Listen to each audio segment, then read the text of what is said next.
আমা ইয়াকসাল্লাযী ইয়ারফাউ রাসাহু ক্বাবলাল ইমাম, পৃথিবীর মানুষ তোমরা শুনে রেখো, যে লোক ইমামের পূর্বে ইমামের আগে রুকু এবং সাজদা করে দেয়, যে লোক ইমামের পূর্বে ইমামের আগে রুকু এবং সাজদায় চলে যায়, ইমাম আল্লাহু আকবার বলেনি, মুক্তাদি বলে দিয়েছেন, মুক্তাদি ঝুঁকে গিয়েছেন, মুক্তাদি ডাকা হয়ে গেছেন, ইমাম সাজদা থেকে উঠেনি, মুক্তাদি সাজদা থেকে উঠে গেছেন, মুক্তাদি সাজদা থেকে বসে আছেন, এরকম পরিস্থিতি যারা করেন সারা কি ভয় করে না? যে আল্লাহ সুবহানাহু ওয়া তাআলা তাদের মাথাকে পরিবর্তন করে গাধার মাথায় পরিণত করবেন। আপনার মাথা ভালো আছে, চেহারা ভালো আছে, আপনার মাথার যদি পরিবর্তন গাধার মতন করে দেন, সে ভয় কি আপনাদের হয় না? ইমামের আগে আপনারা কেন করেন? ইমামের আগে যদি করেন তো আল্লাহ সুবহানাহু ওয়া তাআলা যদি আপনার মাথাকে গাধার আকৃতিতে করে দেয় তাহলে কি করবেন? হাদিস তো বুখারী মুসলিম, যে তোমরা সেই বিষয়ে কেন ভয় করো না যে রাসূলাসান হিমারিন, যে আল্লাহ সুবহানাহু ওয়া তাআলা তোমাদের মাথাকে গাধার মাথায় পরিণত করে দিবেন, তখন তোমরা কি করবা? সাবধান থাকবেন, ইমামের আগে কোনো কাজকর্ম করবে না। তাহলে মুক্তাদির কর্তব্য হচ্ছে ইমামের আগে রুকু সাজদা না করা, ইমামের আগে কোনো কাজকর্ম না করা। ইমামের কর্তব্য হচ্ছে মুক্তাদির দিকে লক্ষ্য রেখে সালাত আদায় করা।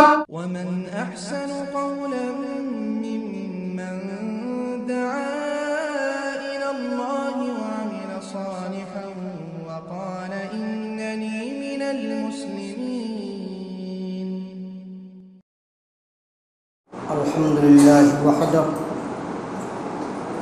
ওয়াসসালাতু ওয়াসসালামু আলা মান লা নাবিয়্যা বা'দাহু, আম্মা বা'দ, ফাইন্না খায়রাল হাদীসি কিতাবুল্লাহ ওয়া খায়রাল হাদী হাদী মুহাম্মাদিন সাল্লাল্লাহু আলাইহি ওয়াসাল্লাম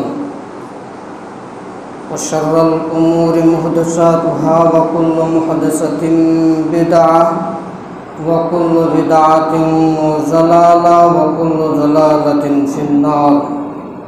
আউযু বিল্লাহি মিনাশ শাইতানির রাজীম। ফি জান্নাতিন ইয়াতাশাআলুন আনিল মুজরিমিন মা সালাকাকুম ফি সাকার ক্বালু লাম নাকু মিনাল মুসাল্লিন। আল্লাহ عن نعمان بن بشير رضي الله تعالى عنه قال أقبل رسول الله صلى الله عليه وسلم على الناس وجهه فأقيموا صفوفكم ثلاثا والله لا تقيمون صفوفكم أو لا يخالفن بين قلوبكم رواه البخاري. عن أبي هريرة رضي الله تعالى عنه قال قال رسول الله صلى الله عليه وسلم أما يخشى الذي يرفع رأسه قبل الإمام أن يحيل الله رأسه رأس حمار متفق عليه. উপস্থিত সম্মানীয় মসজিদের মুসল্লি, প্রশংসা আল্লাহর জন্য। মুহাম্মদ সাল্লাল্লাহু আলাইহি ওয়াসাল্লামের উপর দরুদ ও সালাম নাযিল হোক। আল্লাহুম্মা সাল্লি আলাইহি আল্লাহুম্মা বারিক আলাইহি। আমরা আলোচনা করছিলাম ইমাম মুক্তাদি। মুক্তাদি ইমামের অনুসরণ করবে। ধারাবাহিকভাবে আলোচনা করার পরে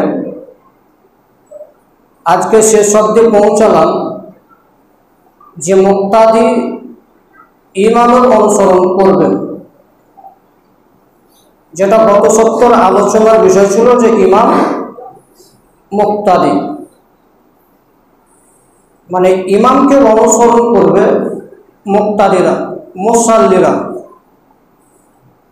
যদি ইমামের ইক্তেদা না হয়, ইমামের অনুসরণ না হয়, তাহলে সালাত কবুল হবে না।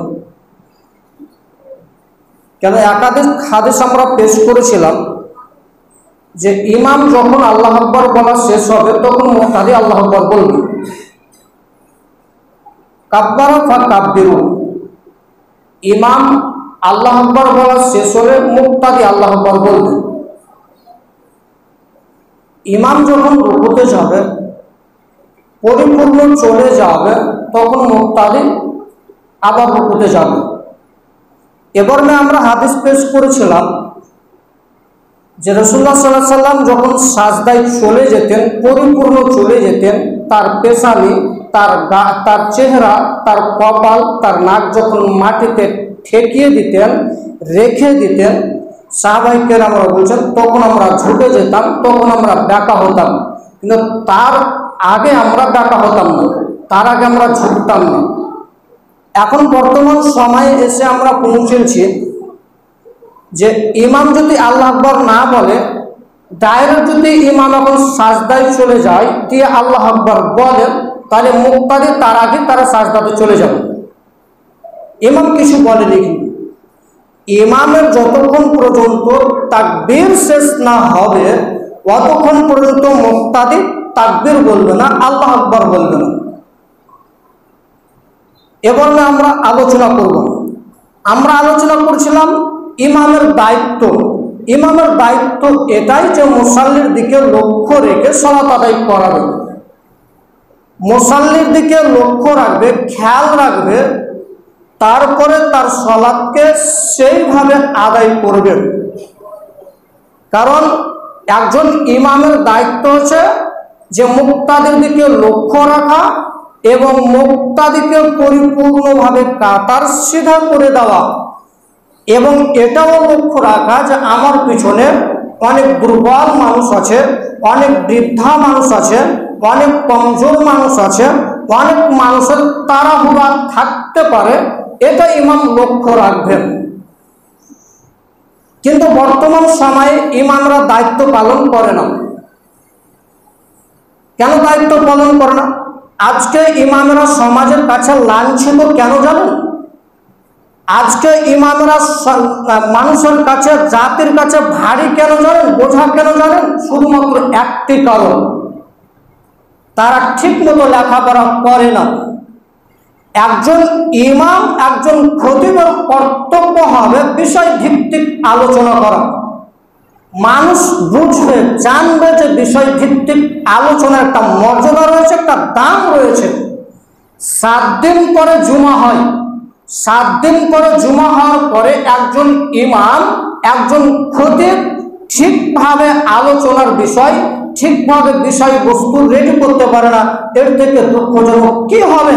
আর একে যদি জাতির লাঞ্ছনা না দেবেন, একে যদি জাতি অপমান না করবে, তাহলে কে করবে?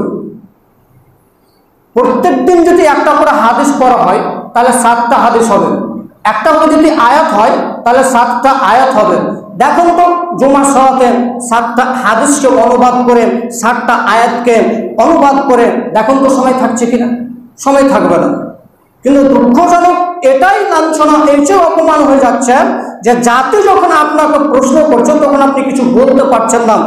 আর আপনি এটাও মনে রাখবেন, যখন জাতি আপনাকে জিজ্ঞাসা করবে আর তার উত্তর যখন আপনি না দিতে পারবেন, তখন জাতির কাছে আপনি খেলনার বস্তু হয়ে যাবেন।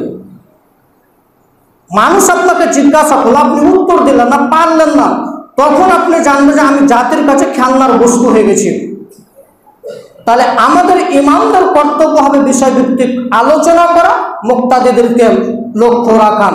আল্লাহ সুবহানাহু ওয়া তাআলা বলেন, ফি জান্নাতিন ইয়াতাশাআলুন আনিল মুজরিমিন মা সালাকাকুম ফি সাকার ক্বালু লাম নাকু মিনাল মুসাল্লিন। আল্লাহ সুবহানাহু ওয়া তাআলা বলেন, জান্নাতীরা জান্নাতের একে অপরের অপরাধী সম্পর্কে জিজ্ঞাসা করবে। একে অপরের অপরাধী সম্পর্কে জিজ্ঞাসা করবে যে তুমি কেন জাহান্নামে, তুমি কেন জাহান্নামে এসেছো? তখন তারা বলবেন, ক্বালু লাম নাকু মিনাল মুসাল্লিন, আমরা সালাত আদায় করিনি। তাহলে আপনাদের কর্তব্য হবে কি? সালাত আদায় করা। আর সালাত আদায় করলে জাহান্নাম থেকে মুক্তি পাবেন, নাজাত পাবেন। তারপরও যারা সালাত আদায় করে না বা যারা সালাত আদায় করছে তারাও জাহান্নামে যাবে। কেন যাবে? ইমামের অনুসরণ না করার কারণে, ইমামের অনুগত্য না করার কারণে। আল্লাহ সুবহানাহু ওয়া তাআলা বলেন, ফাওয়াইলুল লিল মুসাল্লিন, ওরাই তো জাহান্নামে যাবে যারা সালাত আদায় করে। তার মানে আপনার আখলাক, আপনার চরিত্র, আপনার ব্যবহার ইমামের ইক্তেদা যদি না হয়, ইমামের অনুসরণ যদি না হয়, তাহলে আপনিও জাহান্নামে যাবেন সালাত আদায় করার পরেও। এবার হাদিস আমরা পেশ করব, কাকে ইমাম নিযুক্ত করবেন, ইমাম কাকে রাখবেন। এবার একটা হাদিস পেশ করে আমরা চলে আসবো ইমাম কাকে রাখবেন, কাকে নিযুক্ত করবেন ইমাম হিসাবে। ওবার হাদিস আমরা পেশ করব। তার আগে একটা হাদিস, আল্লাহ রাসূল সাল্লাল্লাহু আলাইহি ওয়াসাল্লাম বলছেন যে ইমামুল্লাহি আলান নাসি রাইন, একজন ইমাম হচ্ছে জনগণের নেতা। ওয়া হুয়া মাসউলুন আন রায়াতিহি, কিয়ামতের দিন তাকে তার দায়িত্ব বুঝিয়ে দিতে হবে। একজন ইমাম জাতির সম্পদ, জাতির দায়িত্বশীল।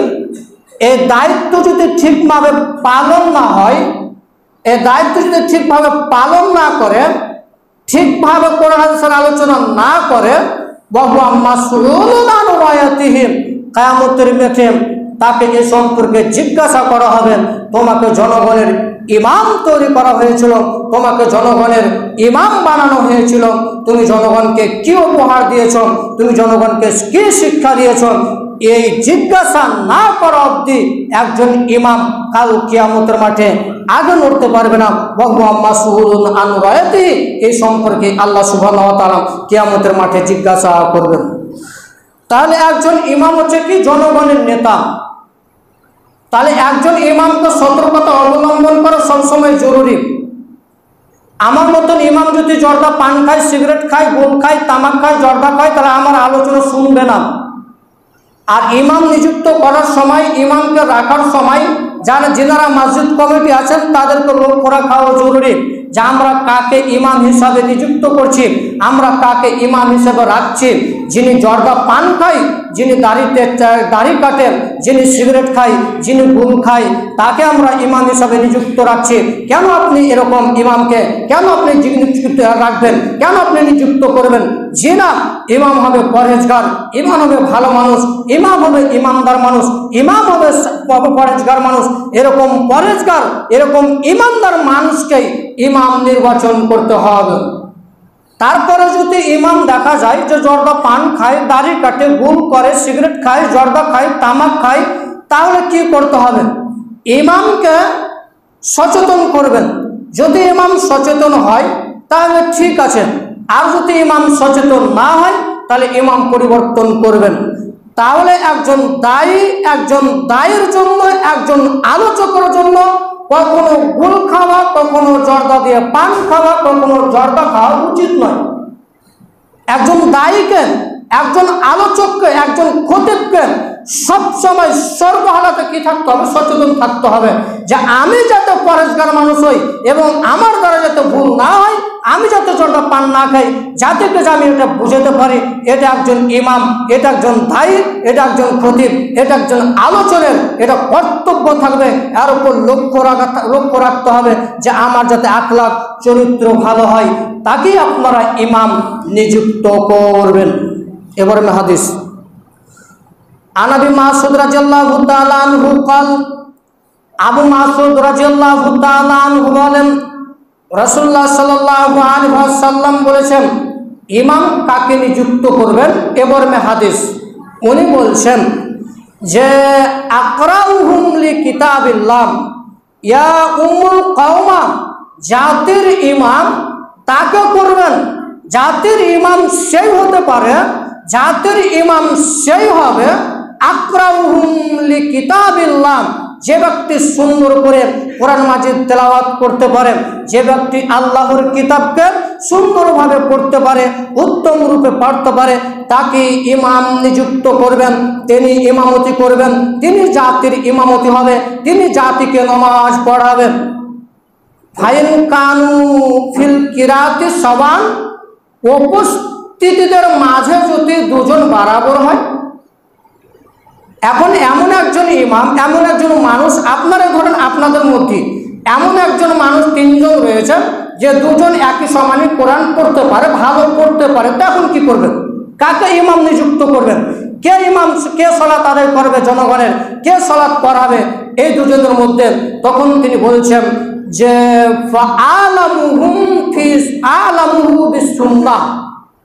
যে ব্যক্তি সুন্নাতের ব্যাপারে বেশি জ্ঞান রাখেন, যে ব্যক্তি সুন্নাতের ব্যাপারে বেশি ইলম রাখেন, যে ব্যক্তি সুন্নাতের ব্যাপারে বেশি জ্ঞান রাখেন, সেই জাতির ইমামতি হবে, সেই জাতির ইমাম হবে। যে রাসূলের সুন্নাতকে বেশি ফলো করে, বেশি মানে, বেশি জানে, ওই ব্যক্তি জাতির ইমাম হবে। ফাইন কানু ফি সুন্নতি সাবান, যদি দেখা যায় যে সুন্নাতের ব্যাপারে দুজনে সমান সমান, সুন্নাতের ব্যাপারে দুজনে সমান সমান, দুজনে যথেষ্ট জ্ঞান রাখে, ভালো জ্ঞান রাখে, ভালো ইলমওয়ালা, ভালো জ্ঞানী ব্যক্তি, তাহলে কে ইমাম হবেন? তখন তিনি বলছেন যে আকদামুহুম হিজরাতান, তাহলে দেখতে হবে হিজরত কে করেছে আগে, আগে সফর কে করেছে মক্কা থেকে মদিনা, মদিনা থেকে মক্কা কে সফর করেছে, সেই জাতির ইমামত হবে, সেই জাতির ইমাম হবে। ফাইন কানু ফি হিজরাতিন সমান, যদি হিজরতের ব্যাপারে দুজন সমান হয়, যে দুজনেই মক্কা মদিনা হিজরত করেছেন, দুজনেই রাসূলের সাথে হিজরত করেছেন, তাহলে কি হবে? তাহলে কে ইমাম হবে, কে জাতিকে নামাজ পড়াবে, কে জাতির ইমামতি করবেন? ফাআকদামুহুম সিন্না, তাহলে তোমাদের মধ্যে বয়সে যে ব্যক্তি বড় সে ইমাম হবে, তোমাদের মধ্যে যে ব্যক্তি সবচেয়ে বড় সেই ইমাম হবে। কোন দিক দিয়ে বড়?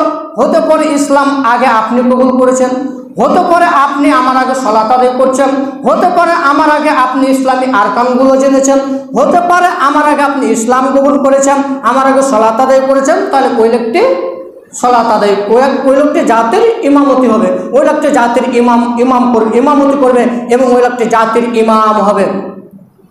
ওয়ালা উম্মান্নার রাজুলুর রাজুলা ফি সুলতানিহিম, জনগণ শুনে রেখো, পৃথিবীর মানুষ শুনে রেখো, যে কোন লোক কোন ব্যক্তির ক্ষমতাশীল এলাকায় যে ইমামতি করবে না, কোন ব্যক্তির অন্য লোকের ক্ষমতাশীল এলাকায় যে ইমামতি করবে না। ওয়ালা ইয়াকুদ ফি বাইতিহি আলা তাকরিমাতিহি বিইজনিহি, এটাও যাতে শুনে রেখো যে কোনো ব্যক্তির বাড়ি গিয়ে বাড়িওয়ালার অনুমতি ছাড়া বাড়িওয়ালার আসনে বসবে না। আবার আলোচনা শুনুন, আল্লাহ রাসূল শেষে দুটি বাক্য বলছেন, খুব দামি বাক্য বলছেন। শেষের দুই বাক্যটি অতীব জটিল, অতীব কঠিন। সেই দুইটি বাক্য আল্লাহ রাসূল বলছেন যে কোনো এলাকায় যে, কোনো গ্রামে যে, কোনো শহরে যে একজন ইমাম নিযুক্ত আছেন, এই ইমাম নিযুক্ত থাকাকালীন কোনো ইমাম যাতে ইমামতি না করে। মনে করেন ওয়াক্তে মসজিদে ইমাম রাখা হয় না, গেছেন কোথায় এলাকা, কোনো জেলায় ঘুরতে গেছেন, বেড়াতে গেছেন, আপনি চট করে ইমামতি করবেন না। জাতি যখন আপনাকে বলবে ইমামতি করার জন্য, তখন আপনি বলবেন। একজন ইমাম নিযুক্ত আছে, পাবলিক বলছে ইমাম সাহেব সালাত আদায় করা, সালাত আদায় করা, আপনি কেন বলবেন ভাই ওকে সালাত আদায় করা? বর্তমানে একজন ইমাম তো আছেন, উনি যিনাকে বলবে উনি ইমামতি করবেন। মাঝে মাঝে আসে না যারা ইমাম আছে, তাদেরকে কেন সালাত আদায় করতে দেওয়া হয়? সম্মানের ক্ষেত্রে, তাদেরকে সম্মান দেওয়ার জন্য।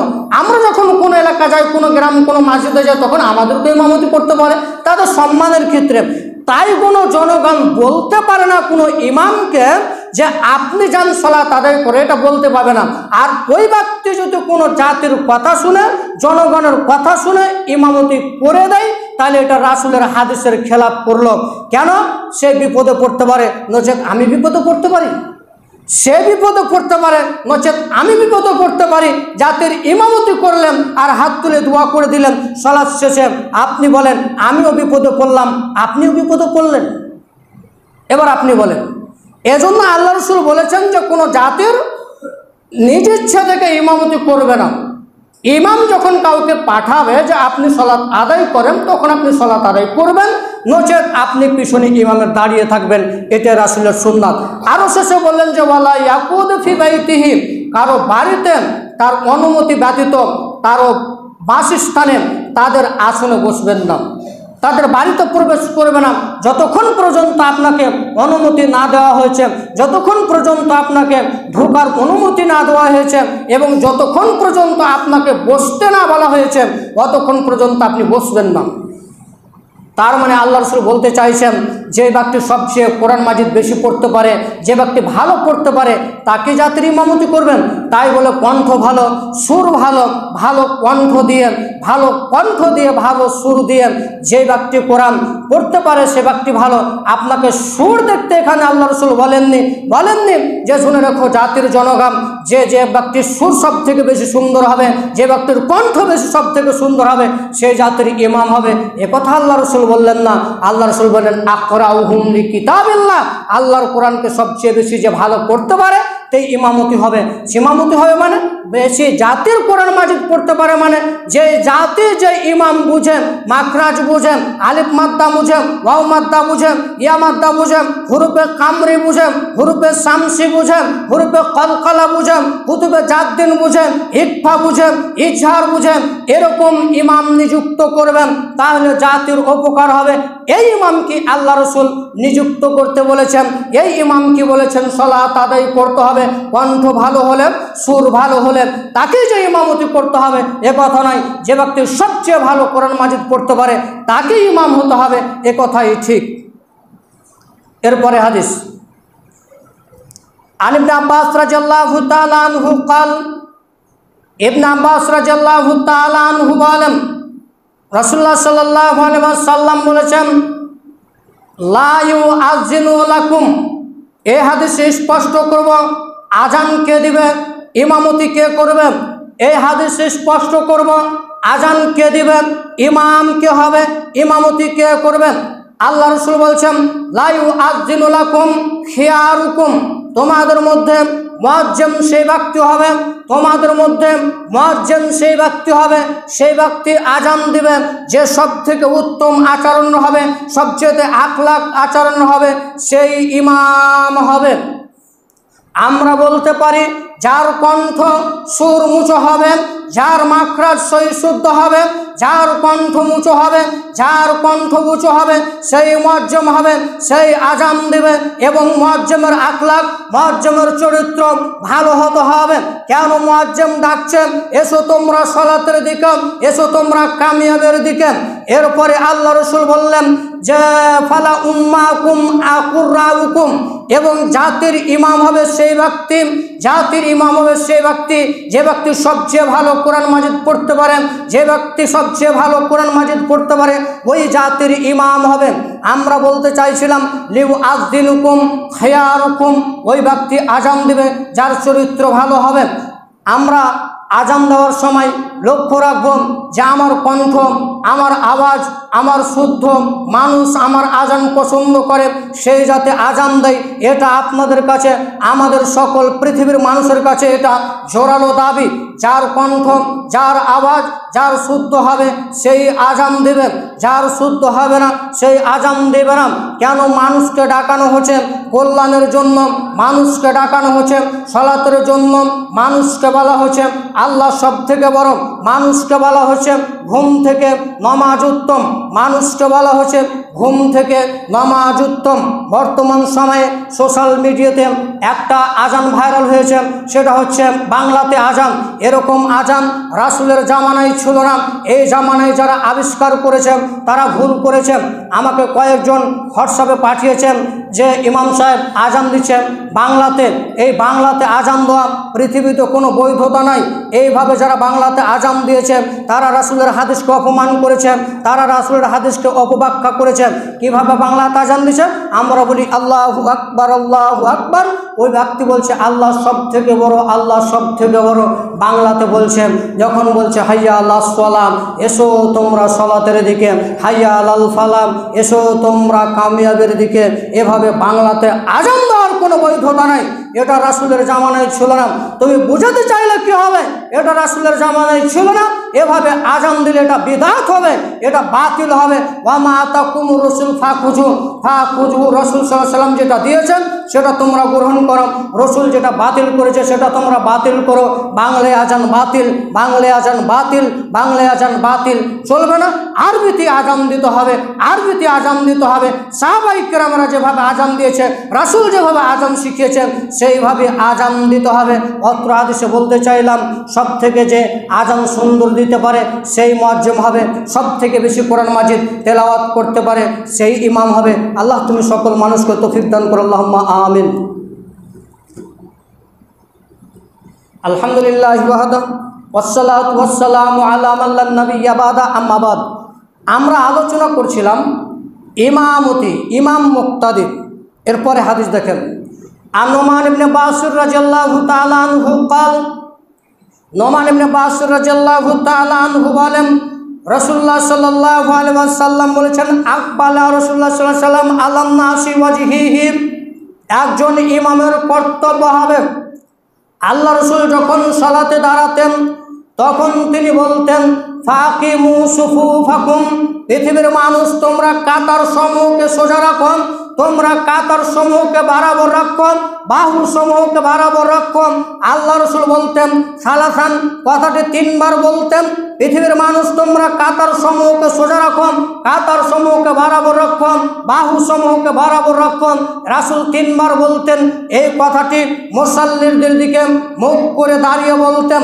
আমাদের বর্তমান ইমামেরা এই কিবলা দিকে মুখ করলো, মুক্তাদিদের দিকে পিছন দিকে মুখ করলো, এবং ইমাম যিনি সালাত আদায় করাবে তিনি পশ্চিম দিকে কিবলা দিকে মুখ করলো এবং পূর্ব দিকে পিঠ করলো।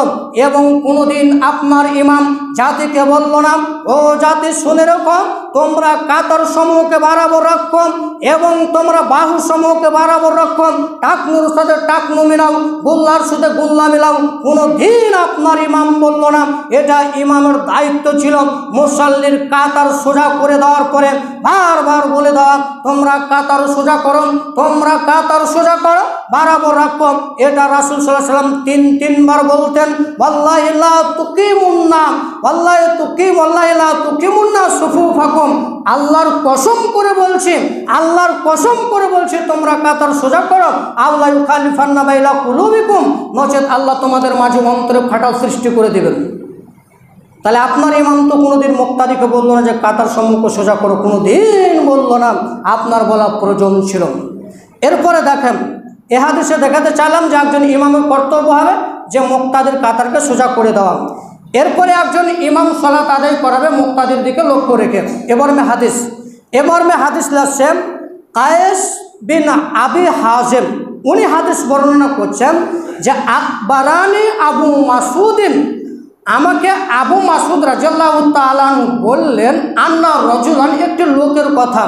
কোন লোকের কথা? ওয়ালাম ওয়াল্লাহি ইয়া রাসূলুল্লাহ ইন্নী লা তুআখিরু আন সালাতি গাদাআত মিন আজালি মিম্মা ইউতুলু বিনা।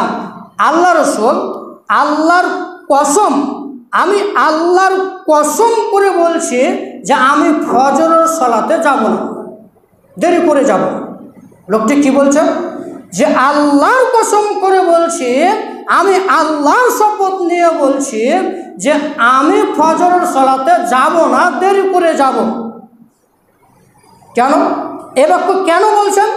তখন তিনি বলছেন যে মিন রজুলিন ফুলানিন, আল্লাহ রসুল ওই ব্যক্তিকে, যে ব্যক্তি ফজরের সালাত আদায় করায়, যে ব্যক্তি ইমাম রয়েছে, ইমাম নিযুক্ত রয়েছে, ইমাম আছে, মিম্মা ইউতিলু বিনা, লম্বা করে সালাত আদায় করায়, খুব লম্বা করে সালাত আদায় করায়, দীর্ঘক্ষণ করে সালাত আদায় করায়।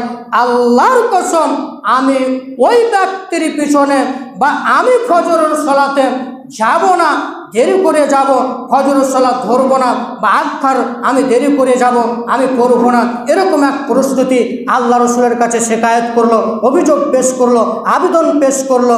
তখন আল্লাহ রসুল সাল্লাল্লাহু আলাইহি ওয়াসাল্লাম ফামা রাআইতু রাসূলুল্লাহ সাল্লাল্লাহু আলাইহি ওয়াসাল্লাম ফি মাউইজাতিন আসাদা গাযাবা মিনহু ইয়াউমাইজিন। তখন আবু মাসুদ বলছেন, আমি তাকে দেখলাম যে সেদিন অপেক্ষা উপদেশের সময় তিনি এত রাগান্বিত অবস্থায় এত ক্ষিপ্ত অবস্থায়, এত রাগান্বিত অবস্থায়, এত গুসা অবস্থায় লোকটিকে উপদেশ দিলেন। আল্লাহ রসুল বললেন, আল্লাহ রসুল লোকটিকে এত রাগান্বিত হয়ে এত কঠোর এবং কঠিন করে বললেন। আবু মাসুদ বলছেন, আমি এর আগে কোনো দিন শুনিনি এত রাগ করতে রাসূলুল্লাহ সাল্লাল্লাহু আলাইহি ওয়াসাল্লামকে। ওই লোকটি বর্ণনা করছেন যে আমি দেখলাম আমার এই বাক্যটি শুনে আল্লাহ রসুল সেই ইমামের কাছে গেলেন এবং এত কঠোর, এত কঠিন, এত রাগ, এত গুসা করলেন এবং এত কঠিন করে বললেন। আবু মাসুদ বলছেন, আমি কোনো দিন দেখিনি তাকে এত রাগ করতেন। তারপরে তিনি বলছেন, ইন্না মিনকুম মুনাফফিরিনা, শুনে রেখো তোমাদের মধ্যে কিছু ইমাম রয়েছেন, শুনে রেখো তোমাদের মধ্যে কিছু ইমাম রয়েছেন যারা সালাতকে দীর্ঘ করার কারণে মুসাল্লি সালাতে বিরক্ত বোধ করেন। শুনে রেখো তোমাদের মধ্যে কেউ কেউ এমন সালাতি রয়েছেন যারা সালাতকে দীর্ঘক্ষণ করার কারণে মানুষ বিরক্ত বোধ করে, তারা মসজিদ থেকে দূরে চলে যায়, তারা ইমামের পিছনে সালাত আদায় করতে পারে না। শুনে রাখো, ফাইয়ুকুম মা সাল্লা বিন নাস, যখন তোমরা জনগণের ইমামতি হবে, যখন তোমরা জনগণের ইমাম হবে, যখন তোমরা মানুষকে সালাত আদায় করবে, ফাতাজাওয়াজ, তখন তোমরা সালাত সংক্ষিপ্ত করবা। আল্লাহ রাসূল শিখিয়ে দিলেন যে যখন তোমরা সালাত আদায় করবা তখন তোমরা সংক্ষিপ্ত করবা, ছোট করবা, হালকা করবা। কেন কেন করবেন? ফাইন্না ফিহিমু যায়ফা ওয়াল কাবিরা ওয়াজাল হাজা, শুনে রাখো এই মুসাল্লির মধ্যে থাকতে পারে বৃদ্ধ লোক, মুসাল্লির মধ্যে থাকতে পারে রোগী, মুসাল্লির মধ্যে থাকতে পারে দুর্বল লোক, মুসাল্লির মধ্যে থাকতে পারে তাড়াহুড়া, জাল হাজাত, ওয়াজাল হাজাত, থাকতে পারে তার তাড়াহুড়া আছে, থাকতে পারে তার কাজ আছে, থাকতে পারে তার ট্রেন ধরবে, হতে পারে বাস ধরবে, হতে পারে গাড়ি ধরবে, আরও কোনো কিছু করবে। যখন তোমরা জনগণের ইমাম হবে তখন তোমরা হালকা করবে, তখন তোমরা শর্ট করবে, হালকা করবে। ওই রকমই মুআয রাদিয়াল্লাহু তাআলা জনগণের তার সাথীদেরকে সালাত আদায় করলেন, এত লম্বা সালাত আদায় করলেন, এত লম্বা সালাত আদায় করলেন। আল্লাহ রসুলকে শেখাত করে দিলেন যে মুআয সালাত আদায় করলে খুব লম্বা করেন। তখন আল্লাহ রসুল বলছেন, মুআয তুমি কি মানুষকে ফিতনার মধ্যে ফেলতে চাও? মানুষকে তুমি ফিতনার মধ্যে ফেলতে চাও? শোনো, যখন তুমি জনগণের ইমাম হবা তখন তুমি পড়বে ওয়াসসামসি ওয়া দুহাহা, তুমি যখন জনগণের ইমাম হবা তখন তুমি পড়বে ওয়াল্লাইলি ইযা সাজা, যখন তুমি জনগণের ইমাম হবা তখন তুমি পড়বে সাব্বিহিসমা রাব্বিকাল আ'লা। এই সূরা দিয়ে তুমি সালাত আদায় করবেন। মানে মুআয কত বড় সূরা পড়েছিলেন জানেন? সূরা বাকারা শেষ করেছিলেন। প্রথম রাকাতে সূরা বাকারা শেষ, আর কোরআন মাজিদের সব থেকে বড় সূরা হচ্ছে সূরা বাকারা। এমন একটি সূরাকে মোকাম্মল শেষ করে দিলেন। এবার তারপরে দ্বিতীয় রাকাতে সূরা নিসা শেষ করে দিলেন, একটা দীর্ঘক্ষণ সালাত আদায় করালেন। লোকেরা শেখাত করে দিলেন রাসূলের নিকটে যে এত লম্বা আমরা সালাত আদায় করতে পারি না। তখন আল্লাহ রাসূল বললেন যে মুআয যখন তুমি সালাত করবা তখন তুমি ছোট ছোট সূরা পড়ে সালাত আদায় করবা। আজকের আলোচনার এটাই শেষ হাদিস। আন আবি হুরায়রা রাদিয়াল্লাহু তাআলা আনহু قال, আবু রাদিয়াল্লাহু তাআলা আনহু বলেন রাসূলুল্লাহ সাল্লাল্লাহু আলাইহি ওয়াসাল্লাম বলেছেন, আমা ইয়াকসাল্লাজি রাফাহু আমা ইয়াকসাল্লাজি ইয়ারফাহু রাসাহু ক্বাবলাল ইমাম, পৃথিবীর মানুষ তোমরা শুনে রাখো, যে লোক ইমামের পূর্বে ইমামের আগে রুকু এবং সাজদা করে দেয়, যে লোক ইমামের পূর্বে ইমামের আগে রুকু এবং সাজদায় চলে যায়, ইমাম আল্লাহু আকবার বলেনি, মুক্তাদি বলে দিয়েছেন, মুক্তাদি ঝুঁকে গিয়েছেন, মুক্তাদি বাঁকা হয়ে গেছেন, ইমাম সাজদা থেকে উঠেনি, মুক্তাদি সাজদা থেকে উঠে গেছেন, মুক্তাদি সাজদা থেকে বসে আছেন, এরকম পরিস্থিতি যারা করেন তারা কি ভয় করে না? আন ইউহিল্লাল্লাহু, আল্লাহ রসুল বলছেন যে তারা কি সেই দিনের ভয় করে না? রসুন রসা হিমারিন, যে আল্লাহ সুবহানাহু ওয়া তাআলা তাদের মাথাকে পরিবর্তন করেন, গাধার মাথায় পরিণত করবেন। আপনার মাথা ভালো আছে, চেহারা ভালো আছে, আপনার মাথার যদি পরিবর্তন গাধার মতন করে দেন, সে ভয় কি আপনাদের হয় না? ইমামের আগে আপনারা কেন করেন? ইমামের আগে যদি করেন তো আল্লাহ সুবহানাহু ওয়া তাআলা যদি আপনার মাথাকে গাধার আকৃতিতে করে দেয় তাহলে কি করবেন? হাদিস তো বুখারী মুসলিম, যে তোমরা সেই বিষয়ে কেন ভয় করো না যে রসুরাসান হিমারিন, যে আল্লাহ সুবহানাহু ওয়া তাআলা তোমাদের মাথাকে গাধার মাথায় পরিণত করে দিবেন। তখন তোমরা কি করবা? সাবধান থাকবেন, ইমামের আগে কোনো কাজকর্ম করবে না। তাহলে মুক্তাদির কর্তব্য হচ্ছে ইমামের আগে রুকু সাজদা না করা, ইমামের আগে কোনো কাজকর্ম না করা।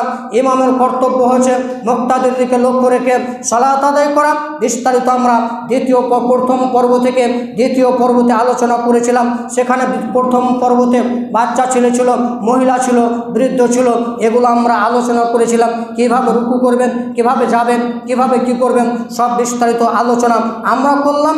আল্লাহ যেটুকু আলোচনা আমরা শুনলাম সেটুকু আলোচনার উপর আল্লাহ তুমি আমাদের আমল করার তৌফিক দান করো, সকল বলে আল্লাহুম্মা আমিন। আল্লাহ যারা মারা গেছে তুমি তাদের কবর আযাব বন্ধ করো। আল্লাহ যারা জেলখানে বন্দি আছে তাদেরকে তুমি ছুটকারার ব্যবস্থা করো। আল্লাহ যারা হসপিটালে ভর্তি আছে তাদেরকে তুমি আরোগ্য দান করো। আল্লাহ যারা হসপিটালে ভর্তি আছে তাদেরকে তুমি আরোগ্য দান করো, তাদেরকে তুমি শিফা দান করো। আল্লাহ তুমি রোগকে ভালো করে দাও, তাদের শিফাকে ভালো করে দাও। আল্লাহ যারা মারা গেছে তুমি তাদের কবর আযাব বন্ধ করো। আল্লাহ যারা মারা গেছে তুমি তাদের কবর আযাব বন্ধ করো। আল্লাহ যারা বেঁচে আছে তাদেরকে তুমি ঈমানে হালাতে বাঁচার তৌফিক দান করো, সকল বলি আল্লাহুম্মা আমিন। সুবহানাকা আল্লাহুম্মা ওয়া বিহামদিকা আশহাদু আল্লা ইলাহা ইল্লা আনতা আস্তাগফিরুকা ওয়া আতুবু ইলাইক।